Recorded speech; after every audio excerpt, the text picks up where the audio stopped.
The message from space came on a quiet Tuesday in October.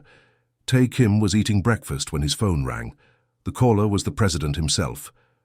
Ambassador Kim, they're here. Alien ships have entered Earth orbit. They say they come in peace. In less than 3 hours, Tae was on a military plane heading to the United Nations building in New York. There, leaders from around the world gathered to watch the screens as strange symbols transformed into English words. We are the Galactic Council. We govern 412 intelligent species across this galaxy. We wish to speak with your leaders. The world held its breath. Some people celebrated in the streets, others hid in fear. Most just watched and waited. 7 days later, Tae Kim led Earth's first diplomatic team into space. The Council sent a small ship to collect them. Inside, Tae met his first alien, a tall, blue-skinned being named Krell, who explained he would be their guide. "The Council is eager to meet you," Krell said. "It's been 80 years since we discovered a new intelligent species."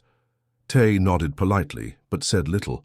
He had been chosen for this mission because of his calm nature and sharp mind. At 52, he had spent 30 years in diplomacy, but nothing had prepared him for this. The ship took them to a massive space station. Through the windows, Tae saw stars he didn't recognize. Krell explained they had traveled through something called a fold gate. They were now near the center of the galaxy. The council chamber was enormous. Hundreds of alien beings sat in rising circles around a central floor. Some looked almost human. Others were so strange that Tae couldn't tell which part was their face. High Counselor Urix was a thin, tall alien with 6 eyes that blinked at different times. He spoke in a deep voice that seemed to come from everywhere at once. "We welcome Earth to the galactic community," Urix announced. The chamber hummed with a strange sound that Krell whispered was their applause. "After reviewing your technology, culture, and biological development, we classify humans as a Level 3 sentient species." The council members made the humming sound again. Tae noticed his team members looking at each other. None of them knew what Level 3 meant, but it didn't sound good. Tae stepped forward. His voice was steady, though his heart raced. "High Counselor, what does this classification mean for Earth?" Urix's top 2 eyes blinked. "Level 3 species are still developing. You have achieved space travel within your own system, but lack understanding of advanced physics. Your societies still fight among themselves. Your biology is still evolving. Most species remain at level 3 for 2,000 years before advancing." Tae's expression remained neutral, but his eyes narrowed slightly. He had spent his career reading between the lines of diplomatic speech. The Council was calling humans primitive. "With respect, High Counselor, you underestimate humanity," Tae said. "Our history shows rapid advancement. What took other species millennia, we achieved in centuries." A ripple of dismissive chatter passed through the council chamber. Many members made sounds that Tae guessed were laughter. From the third row, a red-skinned alien with black eyes stood. Unlike the others, he wore heavy armor instead of robes. "I am Councillor Vex of the Vespari Dominion," he said. His voice had a metallic quality. "Every species claims exceptionalism, Ambassador, yet the science is clear. Your kind will need guidance for many generations." Tae noticed how Vex studied the data screens floating beside him, screens showing Earth's mineral deposits, water resources, and rare metals. The Vespari's interest seemed less about humanity and more about what Earth contained. After the formal meeting, Earth's team was given quarters on the station. They would stay for a week to learn about galactic law and trade policies. Gia Park, Earth's chief scientist, entered Tae's room late that night. At 45, Gia had 3 PhDs and a reputation for seeing problems before others. "They're not listening to us, Tae," she said, pacing the small room. "They've already decided what." "We are," Tae nodded. "I noticed. The Vespari representative especially concerns me," Gia continued. "Did you see how he looked at Earth's resource reports? Like a hungry man looking at food." "I saw," Tae replied.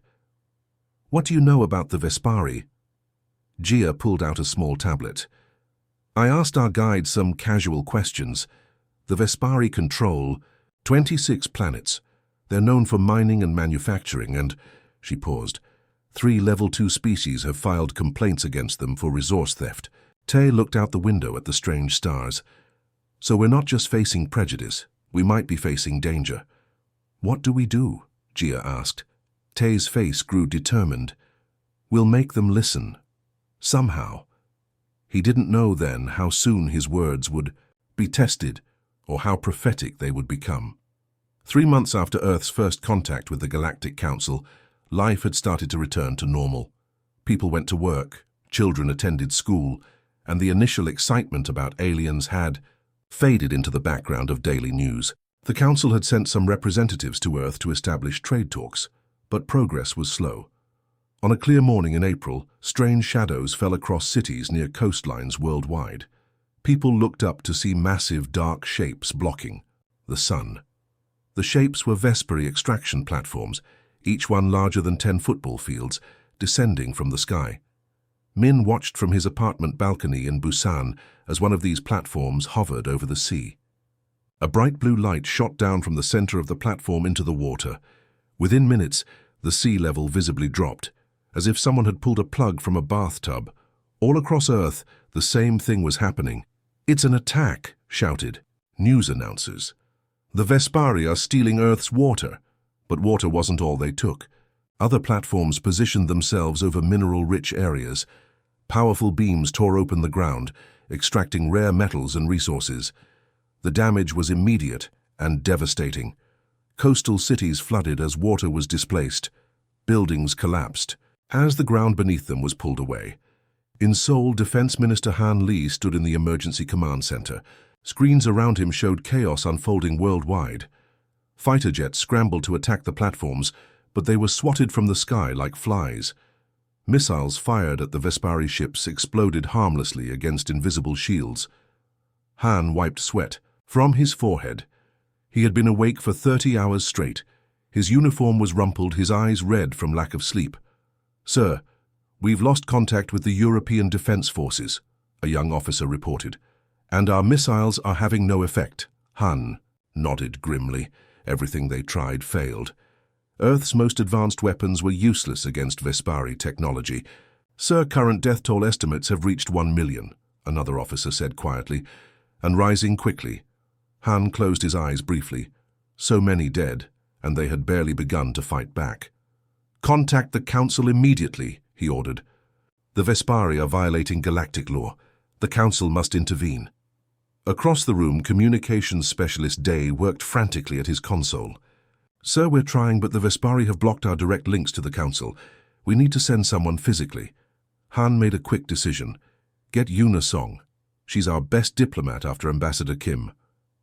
Tae Kim had been killed in the first wave of attacks, along with most of Earth's space delegation. Yuna was sleeping when soldiers came for her. She had been working at the Foreign Ministry, translating Galactic Council documents. Now at 29, she found herself thrust into the role of Earth's last hope. "You need to reach the Council," Han told her. "Tell them what's happening. Make them stop this." "How will I get there?" Yuna asked. The answer came from an unexpected source. A small group of alien traders from the Makari species had been on Earth when the attack began. They offered their ship to take Yuna to the Council. The journey took 4 days. 4 days during which Yuna received increasingly desperate messages from Earth. 2 million dead. 3 million. Coastal regions uninhabitable. Drinking water becoming scarce as the oceans were drained. When Yuna finally reached the Council station, she ran through the corridors, her Earth formal wear standing out among the alien fashions. She burst into the Council chamber without waiting for permission. The room was half empty. Many Council members hadn't bothered to attend this unscheduled session. "The Vespari are attacking Earth," Yuna shouted, her voice echoing in the large space. "Millions are dead. They're stealing our water, our minerals, destroying our cities." High Councillor Urix was absent.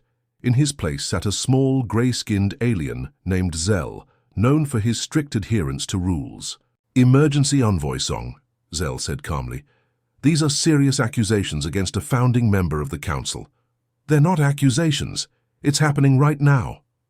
Yuna projected images from her tablet, burning cities, crumbling coastlines, extraction platforms hovering like vultures. Zell examined the images with no change in expression. We require proper documentation of these alleged violations, he responded. Clear evidence of Vespari involvement, official damage reports filed, in triplicate, and testimony from neutral witnesses. Yuna couldn't believe what she was hearing. People are dying while you talk about paperwork. A committee will be formed to investigate, Zell continued, as if she hadn't spoken. Standard procedure requires 2 council cycles to appoint members. Then the investigation may begin. By then it might be too late, Yuna whispered, but the council had already moved on to other matters. A dispute about trade routes between 2 alien species now took center stage. Yuna stood there ignored, as tears of frustration ran down her face. Through the windows of the chamber, she could see stars. Somewhere out there, her planet was being torn apart, and nobody in this room cared enough to stop it. As she left the chamber, a tall blue alien stepped into her path. "Emergency envoy," he said quietly. "Not all of us agree with this inaction. Some of us remember when our worlds were young too." Yuna looked up. "Can you help us?" The alien looked around nervously. "Not directly, but know this. The Vespari want your resources, not your extinction. They will leave some of you alive to serve as labor. Hide, survive, and prepare." The alien walked away quickly, leaving Yuna with the cold comfort that at least some humans might survive as slaves. It wasn't much, but it was the only hope she had to take back to Earth. 2 months after the Vespari attack began, most people thought Earth had given up. The alien invaders had established control over most major cities. Their massive platforms continued to drain oceans and extract minerals. Half of Earth's population had died or disappeared. The rest struggled to survive. The Vespari commander, General Zax, sent regular reports back to his leaders. "Human resistance has ceased. These primitive beings have accepted their place. Our sensors detect minimal organized activity." The Vespari were wrong. Deep beneath the Rocky Mountains in North America, inside a military base built during the Cold War, the remains of Earth's leadership had gathered. The thick mountain rock blocked Vespari scanners. Here, 300 people worked day and night on a plan that seemed impossible. Jin Kang hadn't slept properly in weeks. The young engineer sat hunched over a workbench, his fingers moving carefully, inside a strange metal box. The box was part of a Vespari communication device, captured when a small scout ship crashed near what used to be Vancouver. Jin's eyes burned from lack of sleep, but he couldn't stop now. He had discovered something important, something that might save what was left of humanity. The door to his small lab opened. General Minho Park walked in, followed by 2 soldiers. At 62, Minho was the highest-ranking military officer, still alive. His uniform was worn and his face tired, but his eyes remained sharp and determined. "You said you found something?" Minho asked. Jin nodded excitedly. "Their quantum entanglement has a fundamental flaw," he explained, pointing to the complex circuitry inside the box. "They sacrificed security for transmission speed." Minho frowned. "Explain that in simple terms." "Think of it like this," Jin said. "They built a super-fast highway system to send messages between their ships, but to make it fast, they removed most of the security checkpoints. I can send a virus through their own communication network. It could shut down their systems for at least 30 minutes. 30 minutes isn't long, Minho said. "It's enough time if we use it right," Jin insisted. "Once their systems are down, their ships will be vulnerable." Minho considered this information. "Keep working on it. I want a full demonstration in 3 days." The general left Jin's lab and walked through narrow tunnels to another section of the underground base. This area had once been used for military training. Now it served a different purpose. Inside a large room, 20 people sat at computer stations. They wore special headsets and gloves that tracked their movements. On large screens above them, simulations of Vespari ships appeared. Hannah Lee stood in the center of the room, calling out instructions. At 31, Hannah had been one of the world's top video game designers before the invasion. Now she used those skills to help save humanity. "Remember, the environmental controls are always on the left side of their command consoles," she shouted. "If you hit the wrong sequence, the ship will lock down." Minho watched as the team practiced taking control of simulated Vespari vessels. On the screens, human figures moved through alien corridors, fighting virtual Vespari soldiers and reaching command centers. "How's it going?" he asked Hana when she noticed him. "Better than expected," she replied, wiping sweat from her forehead. Their command interfaces are actually quite intuitive. They never expected anyone but Vespari to use their ships, so they made them simple to operate. "Simple enough for our people to learn in time?" Minho asked. Hana nodded. "Overconfidence made them careless. The systems are alien but consistent. It's like learning a new video game. Difficult at first, but the rules stay the same." "Show me," Minho said. Hana led him to an empty station and handed him a headset. "Try it yourself." Minho put on the headset and found himself virtually standing on the bridge of a Vespari warship. Strange symbols floated in the air. When he reached out to touch them, the symbols responded, changing color and shape. "See that red cluster?" Hana's voice guided him. "That's their weapons system. 3 touches in the right sequence will disable the safety protocols." After 15 minutes, Minho removed the headset. He had managed to navigate basic ship functions with Hana's guidance. "Our people are learning much faster than this," Hana assured him. "Most can operate all essential systems after 40 hours of training." Minho nodded, a plan forming in his mind. "Then we use that against them. Jin's virus will give us our window. Your teams will give us control of their ships." He walked to the center of the room. Everyone stopped to listen. "Prepare Operation Thunderclap," he announced. "In 30 days we take back our planet." That night, Minho sat alone in his small quarters looking at a map of Earth. Red dots showed Vespari extraction platforms and bases. Blue dots marked the few remaining human strongholds, hidden underground or in remote mountains. The odds seemed impossible. Humanity was down to its last few million people. The Vespari had technology far beyond Earth's, but they had made mistakes. They thought humans were beaten. They thought the fight was over. Minho smiled grimly. The real fight hadn't even started. In labs and training rooms throughout the base, people worked through the night. Jin refined his virus. Hana's teams practiced ship captures again and again. Weapons were prepared. Plans were finalized. The Vespari continued to drain Earth's resources, unaware that beneath the surface humanity prepared to strike back. They didn't know that their greatest advantage, their advanced technology, would soon become their greatest weakness. 6 months had passed since the Vespari invasion began. Earth looked very different now. Where oceans once covered much of the planet, vast empty basins remained.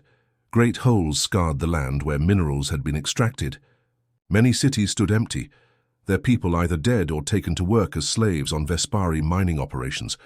In orbit around Earth, Commander Zrel stood on the bridge of his flagship. He was tall even for a Vespari, with red skin and black eyes. That showed no emotion. He had led the invasion from the beginning and now prepared his final report. "Human resistance has ceased," Zrel told his superiors through the ship's communication system. "Extraction proceeds efficiently. We have collected 60% of target resources. Remaining operations will conclude within 4 standard months." The High Commander of the Vespari Dominion appeared as a hologram before Zrel. "Excellent work, Commander. The Council's investigation committee has only just been formed. By the time they reach any conclusion, we will be finished with that pathetic planet." Zrel bowed. "The humans were even weaker than our intelligence suggested. They had no chance against our technology." That night, as Zrel slept in his private quarters, the ship's alarm suddenly blared. He jumped up and ran to the bridge, demanding answers. "Sir, we've lost communication with all other ships," his second-in-command reported. "Our systems are shutting down one by one." Zrel tried to access the main computer, but nothing responded to his commands. The screens showed only strange patterns that made no sense. Then everything went dark. Emergency lights came on, casting a dim red glow across the bridge. "What is happening?" Zrel shouted.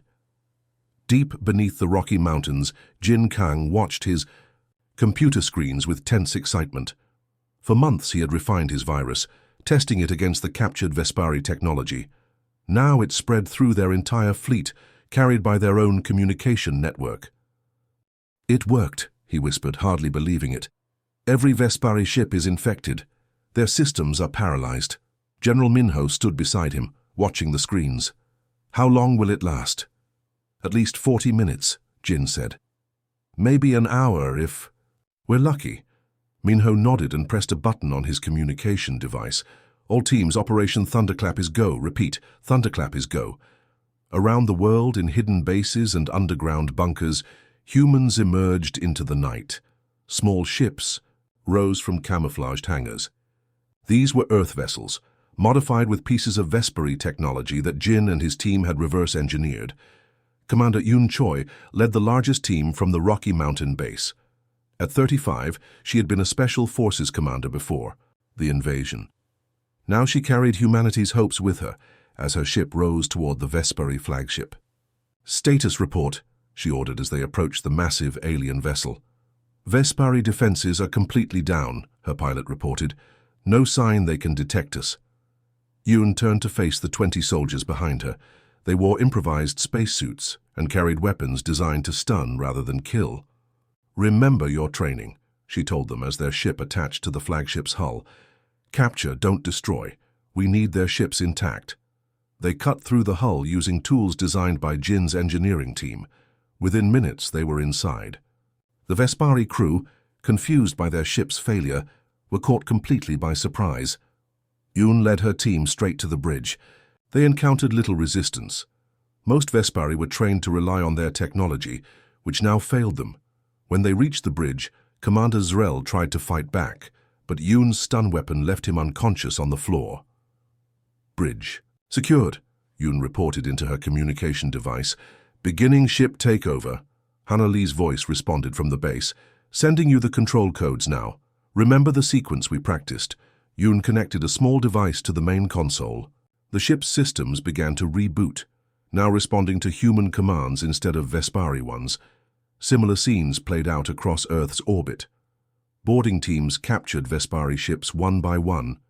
The aliens, so confident in their technological superiority, had never prepared for this kind of attack.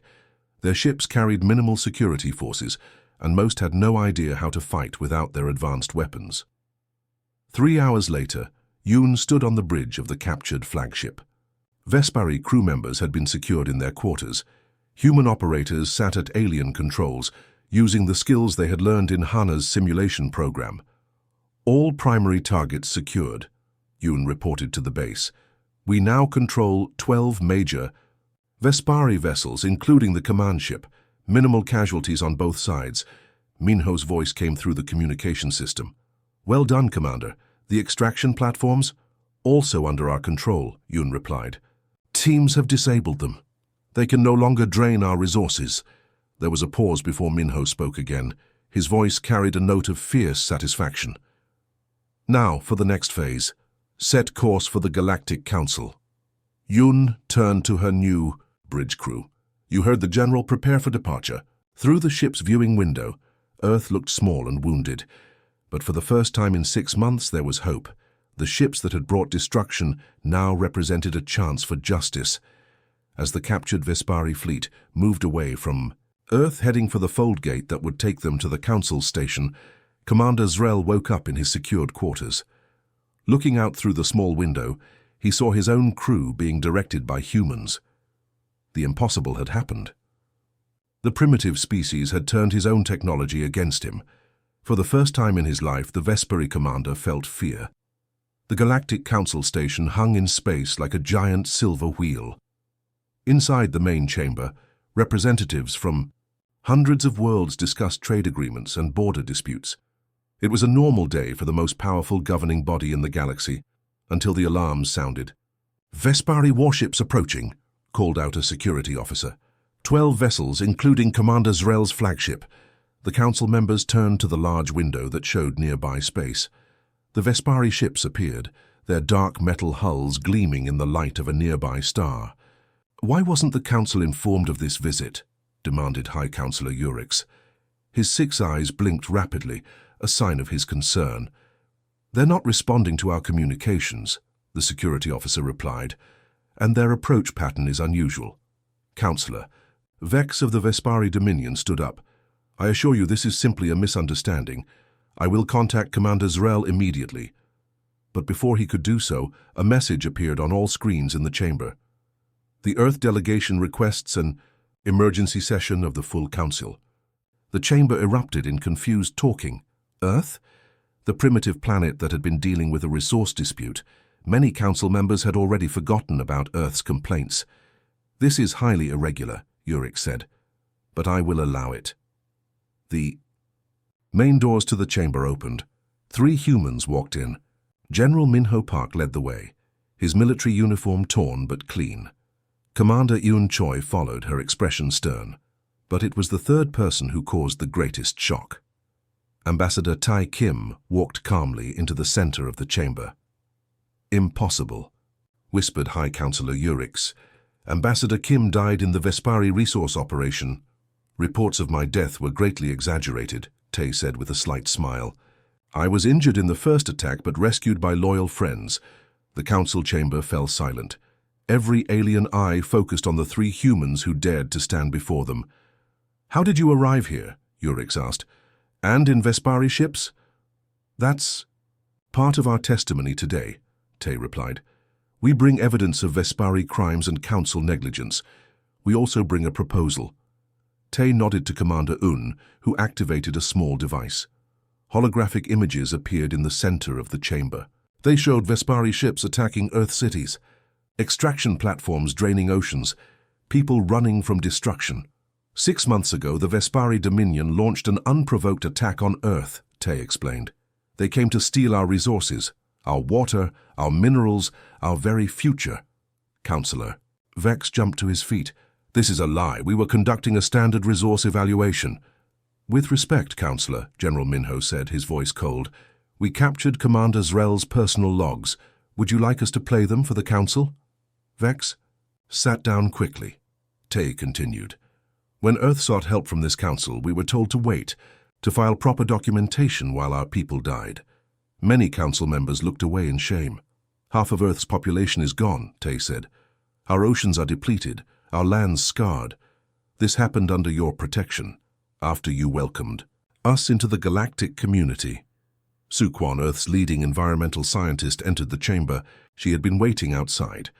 Now she approached the center and activated her own device. New images appeared showing the environmental damage to Earth. "Our planet will take centuries to recover," Sue explained, her voice steady despite her sadness.